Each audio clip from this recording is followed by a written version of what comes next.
नमस्कार, आप देख रहे हैं न्यूज वन इंडिया। मैं हूं आपके साथ कीर्ति बिंदल और बुलेटिन का आगाज बड़ी खबर के साथ। प्रयागराज के चर्चित उमेश पाल शूटआउट केस में बिरयानी कनेक्शन सामने आए हैं। बाहुबली पूर्व सांसद अतीक अहमद के करीबी बिरयानी शॉप संचालक की भूमिका संदिग्ध मानी गई है।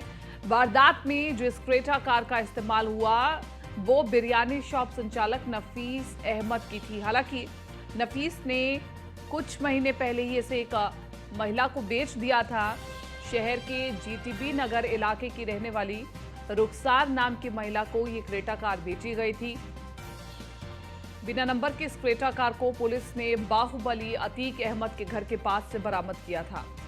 इंजन और चेचेज नंबर के आधार पर पुलिस ने कार मालिकों का पता लगा लिया है।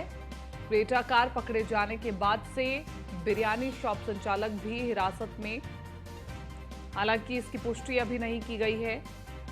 सिविल लाइन्स इलाके में ऑन के नाम से चलती है संदिग्ध नफीस की बिरयानी शॉप। एसटीएफ की टीम ने नफीस के घर और रेस्टोरेंट पर छापेमारी की है। जिस महिला को कार बेची गई थी वो भी फरार है। नफीस और रुखसार के फरार होने की वजह से जांच एजेंसियों को इन पर शक और गहरा गया है। बिरयानी रेस्टोरेंट संचालक नफीस का अतीक अहमद गिरोह से पुराना कनेक्शन बताया गया है और अतीक अहमद की जमीन पर चलता था नफीस की बिरयानी शॉप का चिकन। विवेक पांडे बने हुए ज्यादा जानकारी के साथ संवाददाता फोन लाइन पर। विवेक पांडे, इस पूरे हत्याकांड में एक बिरयानी कनेक्शन निकल करके सामने आ रहा है जिसकी बिरयानी शॉप थी नफीस की, उसी की क्रेटा कार बताई जा रही थी जो कि अतीक अहमद के घर के पास से मिली है। ये एक के बाद एक पॉइंट्स जोड़ करके पुलिस कहीं ना कहीं अन्य आरोपियों तक पहुंचने में सफल होगी। जी बिल्कुल, जिस तरीके से ये बिरयानी कलेक्शन निकलकर सामने आया है, निश्चित तौर पर पुलिस की एक बड़ी कामयाबी मानी जा रही है, क्योंकि ये जो बिरयानी कनेक्शन के जो मालिक हैं नफीस का कहना है कि ये कार उन्होंने बेच दी थी कुछ साल पहले, कुछ महीनों पहले, लेकिन उसके बाद ये कार उस हत्याकांड में मौजूद थी, क्रेटा कार। उसके बाद ये अतीक अहमद के घर के बाहर पाई जाती है। फिलहाल सूत्रों के हवाले से खबर आ रही है कि पुलिस ने नफीस को भी गिरफ्तार किया है, उससे पूछताछ का सिलसिला अभी जारी है। तो धीरे धीरे जिस तरीके से पूछताछ आगे बढ़ेगी और भी क्लू सामने आते जाएंगे और भी जो आरोपी हैं इसमें या जिनकी इनकी संलिप्तता थी, धीरे धीरे उनके नाम भी सामने आएंगे। फिलहाल पुलिस अभी पूछताछ कर रही है। जी ठीक है विवेक, शुक्रिया तमाम इस जानकारी के लिए। और उमेश पाल हत्याकांड का मुख्य साजिशकर्ता सदाकत खान का फोटो वायरल हुआ है। सपा अध्यक्ष अखिलेश यादव के साथ आरोपी नजर आ रहा है और सदाकत खान का फोटो वायरल होने के बाद हाईकोर्ट के वकील सदाकत खान का फोटो वायरल हो रहा है। अखिलेश यादव के साथ वायरल हो रहा है ये फोटो। सदाकत खान की गिरफ्तारी के बाद सोशल मीडिया में फोटो वायरल हो रहा है। तस्वीरें हम आपको दिखा रहे हैं। सदाकत खान अखिलेश यादव के साथ दिखाई दे रहा है। एक और अखिलेश यादव मौजूदा सरकार को घेर रहे हैं और ये कह रहे हैं कि लॉ एंड ऑर्डर का अंतिम संस्कार हो चुका है उत्तर प्रदेश में। तो दूसरी ओर उमेश पाल के हत्यारोपी सदाकत खान के साथ अखिलेश यादव का फोटो वायरल हो रहा है।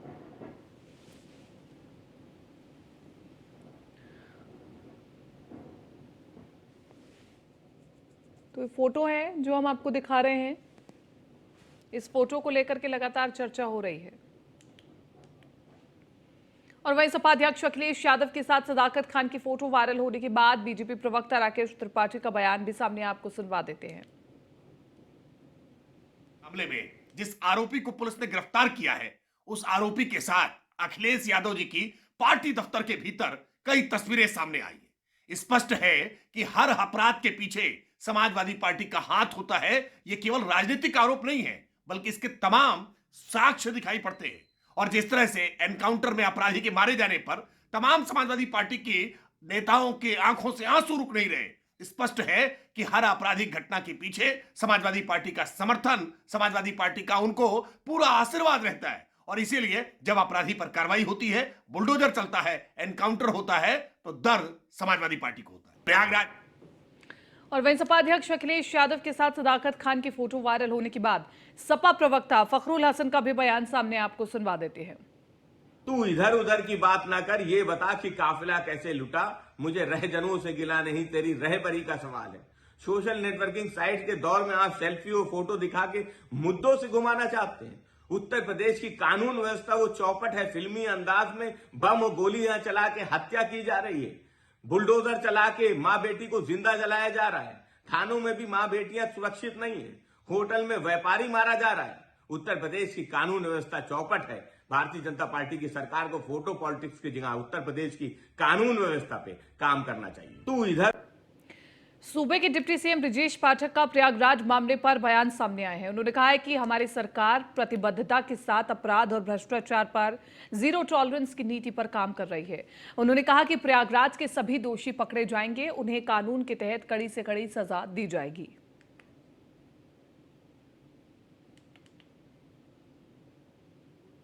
हमारी सरकार प्रतिबद्धता के साथ अपराध और भ्रष्टाचार पर जीरो टॉलरेंस की नीति के तहत काम कर रही है। प्रयागराज की घटना में सारे दोषी पकड़े जाएंगे और उन्हें कानून के तहत कड़ी से कड़ी सजा हम देने जा रहे हैं। पूरा प्रदेश जानता है और देश जानता है कि समाजवादी पार्टी अपराधियों को पुष्पित पल्लवित करने के लिए लगातार काम करती रही है। मैं अगर दूसरे शब्दों में कहूं तो अपराधियों की नर्सरी बनकर के पूरे देश में उभरी है। मैं दावे के साथ कह सकता हूं कि आज उत्तर प्रदेश में पूरी तरह से माफिया साफ हो गए हैं। जो भी घटनाएं हमारे लिए चुनौती हैं, हम सभी घटनाओं को गंभीरता के साथ लेते हैं और हमारी सरकार पूरी प्रतिबद्धता के साथ अपराध के जीरो टॉलरेंस की नीति के तहत काम कर रही है। किसी भी अपराधी को हम इसमें नहीं छोड़ेंगे, कितनी भी पहुंच का व्यक्ति हो, हम कड़ी से कड़ी सजा देने जा रहे हैं और हम इसके लिए लगातार पैरवी कर रहे हैं। कड़ी से कड़ी सजा इस मामले में देने जा रहे हैं। पूरे मामले को हम फास्ट ट्रैक कोर्ट में ले जाएंगे और उमेश पाल के परिवारजनों को, पीड़ित परिवार को हम इसमें न्याय दिलाएंगे। आप खुद रिसर्च करिए कि उद्भव कहां से है, जहां से उद्भव है वही तो माना जाएगा प्रोडक्ट। हमारी सीएम केशव प्रसाद मौर्य ने समाजवादी पार्टी पर जमकर निशाना साधा है। उन्होंने कहा है कि समाजवादी पार्टी ने ही राजनीति का अपराधीकरण किया है। जितने अपराधियों के खिलाफ कार्रवाई होगी उनसे सपा के रिश्ते जग जाहिर होंगे। उमेश पाल जी की हत्या के मुख्य साजिशकर्ता के साथ श्री अखिलेश यादव जी की फोटो आपको दिखाई दे रही है। आने वाले समय में जितने भी बड़े बड़े अपराधों के खुलासे होंगे और उन अपराधियों के साथ समाजवादी पार्टी के रिश्ते नाते जगजाहिर हो जाएंगे। इन्होंने सदैव अपराधियों का संरक्षण किया है, अपराधियों को बढ़ावा दिया है, अपराधियों को राजनीति में लाने का काम किया है। जिन अपराधियों के कारण से एक तरह से उत्तर प्रदेश में एक विधायक के हत्यारे के खिलाफ जो मुख्य गवाह, उसकी जिस प्रकार से दिन दहाड़े सरकार ने उनको सुरक्षा भी दे करके रखी थी। उमेश पाल जी को मैं व्यक्तिगत तौर से भी जानता हूं। वह एक संघर्षशील और बहुत ही सामाजिक व्यक्ति थे और पिछले काफ़ी समय से भाजपा से भी वो जुड़े थे। यह उत्तर प्रदेश के लिए बड़ी घटना है और उमेश पाल जी की हत्या किया जाना यह बहुत दुखद है और समाजवादी पार्टी का ऐसे अपराध को करने वाले, साजिश रचने वालों के साथ अगर संबंध उजागर हो रहा है वो कोई आश्चर्य की बात नहीं। प्रयागराज से अगली खबर, उमेश पाल हत्याकांड के आरोपी पर शिकंजा कसने की तैयारी। माफिया अतीक अहमद के बेटे असद पर 50,000 का इनाम घोषित किया गया है। अतीक अहमद के करीबी नफीस पर भी शिकंजा कसा गया है। तो बड़ी खबर आपको बता रहे हैं। एक एक अपडेट उमेश पाल हत्याकांड से जुड़ी हुई आपको पहुंचा रहे हैं।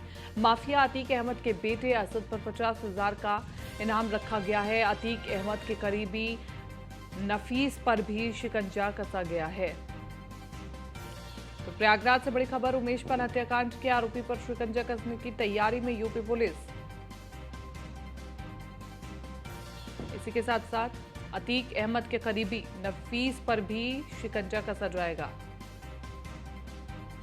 नीलेश चौहान बने हुए ज्यादा जानकारी के साथ संवाददाता फोन लाइन पर।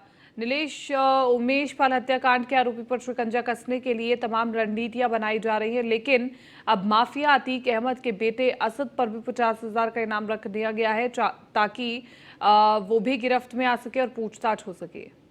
देखिए, बिल्कुल आपको बता दूं कि उमेश पाल की जिस तरीके से दिन दहाड़े गोली और बम मारकर हत्या की गई, उसके बाद लगातार यूपी पुलिस हरकत में है और जिस तरीके से माफिया के बेटे के ऊपर ये इनाम घोषित किया गया है, उससे साफ जाहिर होता है कि आने वाले कुछ दिनों के अंदर जो है अतीक का जो बेटा असद है उसको भी गिरफ्तार किया जाएगा। यह इनकाउंटर ने ढेर किया जाएगा। कहीं ना कहीं साफ ये चेतावनी दी गई है, चाहे वो अतीक के बेटे हों या फिर करीबी नफीस हों, सभी के ऊपर शिकंजा कसा जाएगा। जिस तरीके से कल गिरफ्तारी हुई थी, गिरफ्तारी के बाद जब पूछताछ हुई, साजिद करता सदाकत के ने बड़े राज खोले हैं। उन राजों के हिसाब से पुलिस लगातार जो है तमाम जगहों पर दबिश दे रही है, तमाम अतीक के जो करीबी है वहां पर छापेमारी चल रही है। कहीं ना कहीं जल्द ही बड़ी कार्रवाई देखने को मिलेगी, क्योंकि जिस तरीके से मुख्यमंत्री ने सख्त तेवर दिखाए, उसके बाद से तमाम आला अधिकारी खुद इस पूरे प्रकरण पर नजरें बनाए हुए हैं और डीजीपी खुद इस पूरे मामले पर समय पर जो है रिपोर्ट तलब कर रहे हैं। ठीक है नीलेश, शुक्रिया तमाम इस जानकारी के लिए। तो तैयारी हो रही है अतीक अहमद के बेटे असद पर भी कार्रवाई की। 50,000 का इनाम घोषित कर दिया गया है ताकि जल्द से जल्द अतीक अहमद के बेटे असद को भी गिरफ्तार किया जा सके। 50,000 का इनाम घोषित किया गया है असद पर।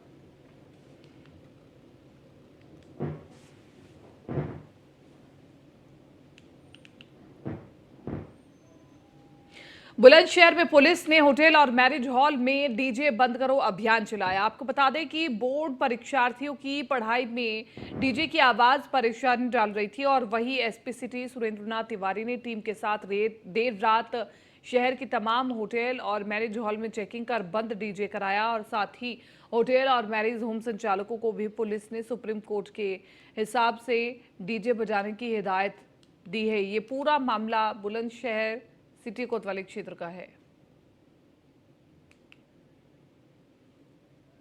और गोंडा से अगली खबर, आर्यनगर में कार्यरत संविदा बिजली कर्मी की मौत। सिर पर बिजली का खंभा टूटकर गिरने से मौत हुई है। लखनऊ ले जाते समय संविदा बिजली कर्मी ने दम तोड़ दिया। जेई पर बिना सेफ्टी उपकरण काम कराने का आरोप लगा है। खरगोपुर थाने में जेई के खिलाफ तहरीर दर्ज करा दी गई है। आर्यनगर में कुशल श्रमिक था राकेश कुमार मौर्य, जिसकी खंभा गिरने की वजह से मौत हो गई है। कल लाइन पर काम करते हुए ये बड़ा हादसा हुआ और संविदा कर्मी की मौत से बिजली कर्मचारियों में काफी आक्रोश भी देखने को मिल रहा है। कर्नलगंज डिवीजन के आर्यनगर का ये पूरा मामला बताया जा रहा है।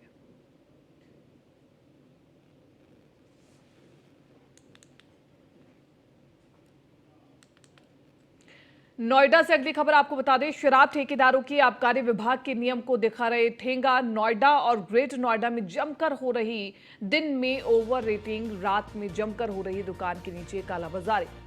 ओवर रेटिंग और कालाबाजारी को रोकने में एक्साइज इंस्पेक्टर नाकाम नजर आ रहे हैं। गांव में बसाई, कुलेसरा, फेज 2 और सेक्टर 18 सहित अन्य ठेकों पर धड़ल्ले से ओवर रेटिंग हो रहा है और प्रिंट रेट से अधिक दामों पर बिकती है। रात में शराब की बोतल में कई शराब के ठेके वाले मिलते हैं और इसी के साथ साथ शराब की बोतल में कई शराब के ठेके वाले पानी भी मिलाते हैं।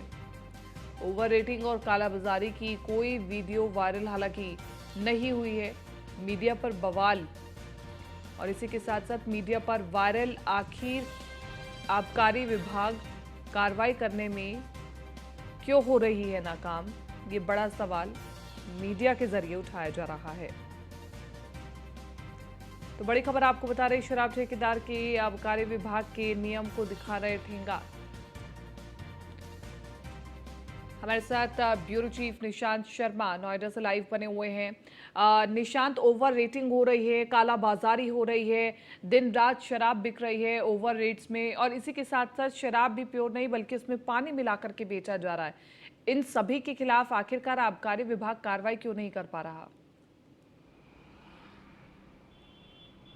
देखिए, जिले में जो शराब के ठेकेदार हैं कहीं ना कहीं आबकारी नियमों को, आबकारी विभाग को ठेंगा दिखा रहे हैं। हालांकि ना तो ये कोई नियम जानते हैं, ना कायदे कानून को समझते हैं और खुलेआम जो है शराब की कालाबाजारी कर रहे हैं। चाहे दिन हो या रात, खुलेआम इनकी कालाबाजारी प्रतिदिन रहती है और दिन में ये प्रिंट रेट से अधिक मूल्य पर शराब बेचते हैं और रात्रि में जो है शराब ठेके बंद होने के बाद नीचे से, दुकान के शटर के नीचे से शराब को बेचते हैं। और सबसे बड़ी बात है कि इस तरीके की जो लगातार कालाबाजारी है वो धड़ल्ले से चल रही है। हालांकि कई ऐसी वीडियो सोशल मीडिया पर लगातार वायरल हो रही है जो खुद एक्साइज आबकारी विभाग की पोल खोल रही है। हालांकि एक्साइज इंस्पेक्टरों को लगातार जो डीओ है यहाँ के राकेश बहादुर खुद निर्देश दे रहे हैं, आदेश दे रहे हैं, लेकिन कहीं ना कहीं एक्साइज जो टीम है एक्साइज जो अब का इंस्पेक्टरों की जो टीम है वो कार्रवाई करने में नाकाम है। आखिरकार सवाल यही उठता है कि कार्रवाई क्यों नहीं हो पा रही है।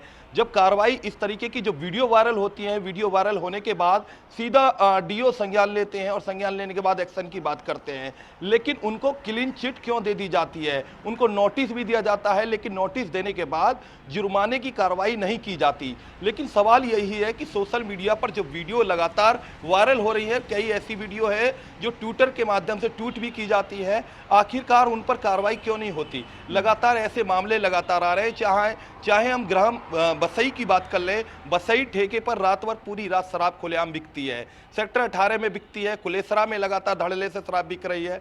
हालांकि उसके साथ साथ क्षेत्र फेज 2 के अंदर बिक रही है। तो कहीं ना कहीं यहाँ पर इतने क्षेत्रों में इनकी वीडियो सोशल मीडिया पर वायरल होने के बाद कार्रवाई क्यों नहीं हो रही है? तो तमाम तरीके से सवाल उठ रहे हैं और जो शराब ठेकेदार हैं वो कहीं ना कहीं खुलेआम ठेंगा आबकारी विभाग को दिखा रहे हैं। आखिरकार सवाल यही उठता है कि एक्साइज जो टीम है वो कार्रवाई करने में क्यों नाकाम है, क्यों कंट्रोल नहीं कर पा रही, क्यों कहीं ना कहीं अपनी फजियत करा रही है। निशांत, इसी के साथ साथ ये भी बताएं कि अब इसमें जांच में क्या चल रहा है, क्योंकि ये सवाल तो हमने उठाया कि आबकारी विभाग की तरफ से कोई कार्रवाई नहीं हो रही है, लेकिन अब क्या इस पर कोई कार्रवाई करने की तैयारी हो रही है? आपके पास कोई जानकारी? देखिए, उच्च अधिकारी संज्ञान तो लेते हैं, यहाँ के जिले के डीओ जो है तत्काल संज्ञान लेते हैं, एक्साइज टीम को आदेश करते हैं, एक्साइज इंस्पेक्टर जाते हैं, लेकिन वहाँ उसके बाद जांच में कहा जाता है कि कोई किसी तरीके की ओवर रेटिंग नहीं की जा रही है। लेकिन जो सोशल मीडिया पर जो वीडियो आया है उसमें साफ तौर पर पोल खुल रही है, एक्साइज टीम कार्रवाई नहीं कर रही है, कहीं ना कहीं चुप्पी साधी जाती है। वीडियो सामने आने के बाद क्यों चुप्पी साधी जाती है? सूत्र हमारे ये भी कहते हैं कि बसई शराब का ठेका है, वो भी रात भर शराब की कालाबाजारी करता है। हालांकि सबसे बड़ी बात है कि शराब की बोतलों में पानी की मिलावट भी लगातार जमकर चल रही है। कई ठेके ऐसे हैं जो जानकारी हमारे सूत्रों से पता लगी है कि लगातार नोएडा और ग्रेटर नोएडा के शराब ठेकों में खुद जो बोतलों की सील को खोलकर नई सील लगाई जाती है, उनमें पानी मिलाया जाता है और खुलेआम धड़ल्ले से कालाबाजारी की जाती है। आखिरकार सवाल यही है कि कार्रवाई एक्साइज विभाग कब करेगा और कब गहरी नींद से जागेगा, जब सोशल मीडिया पर वीडियो वायरल हो रही है और पूरी तरीके से साफ उनमें दिख रहा है कि खुलेआम ओवर रेटिंग की जा रही है, लेकिन कार्रवाई क्यों नहीं हो रही है? बिल्कुल, कार्रवाई क्यों नहीं हो रही है, इसको लेकर के बड़ा सवाल खड़ा हो रहा है और कार्रवाई कब तक होगी इस पर भी हमारी नज़र लगातार बनी रहेगी। फिलहाल के लिए निशांत, शुक्रिया तमाम इस जानकारी के लिए और चर्चा के लिए, क्योंकि लगातार हमारी नज़र इस बड़ी खबर पर बनी हुई है। आगे बढ़ रहे यूपी के अल्पसंख्यक कल्याण राज्य मंत्री दानिश आज़ाद अंसारी ने न्यूज़ 1 इंडिया से खास बातचीत की। उन्होंने कहा है कि सदाकत के साथ असद है, जो अतीक का बेटा है और फरार बताया जा रहा है। हमारे साथ हैं यूपी के अल्पसंख्यक कल्याण राज्य मंत्री दानिश आजाद अंसारी। मंत्री जी, जिस तरीके से एक फोटो वायरल हो रही है जो कि अखिलेश यादव के साथ है, सदाकत की, जो वो मुख्य आरोपी है जिसने पूरे इस मामले का षड्यंत्र रचने में सहयोग किया। देखिए, मामला गंभीर है, प्रकरण जो है जांच में है और जो भी इस प्रकरण के पीछे है सब पे कानूनी कार्रवाई हो रही है। आप देखिए कि उत्तर प्रदेश में हमारी योगी सरकार जीरो टॉलरेंस पे काम कर रही है। कानून व्यवस्था के साथ खिलवाड़ करने की इजाज़त किसी को नहीं है।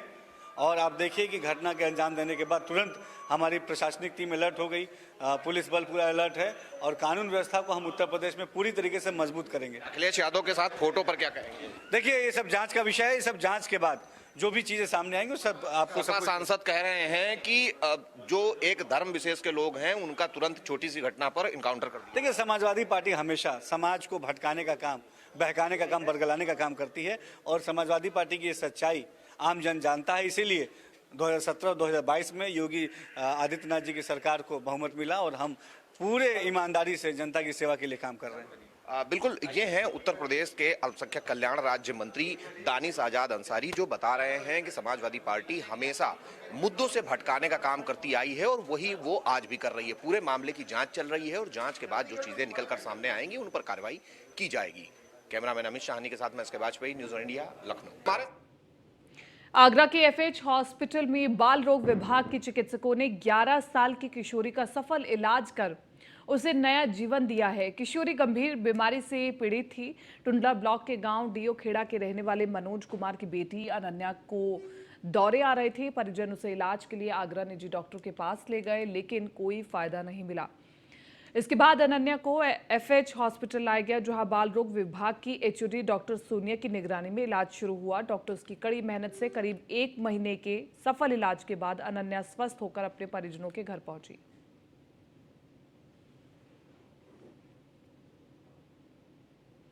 यूपी के व्यावसायिक शिक्षा कौशल विकास मंत्री कपिल देव अग्रवाल ने न्यूज़ 1 इंडिया से खास बातचीत की है। उन्होंने प्रयागराज के मामले पर कहा है कि पुलिस जांच कर रही है, लेकिन सपा अध्यक्ष के साथ फोटो वायरल होना बड़ा प्रकरण है। हमारे साथ हैं उत्तर प्रदेश के व्यवसायिक शिक्षा कौशल विकास मंत्री कपिल देव अग्रवाल। मंत्री जी, आज एक फोटो वायरल हो रही है सदाकत की, जो कि सपा अध्यक्ष अखिलेश यादव के साथ है, और पुलिस कह रही है कि पूरी मामले का जो ये प्रकरण है उसी के कमरे पर रचा गया, उस पूरे मामले में वो साजिश करता है।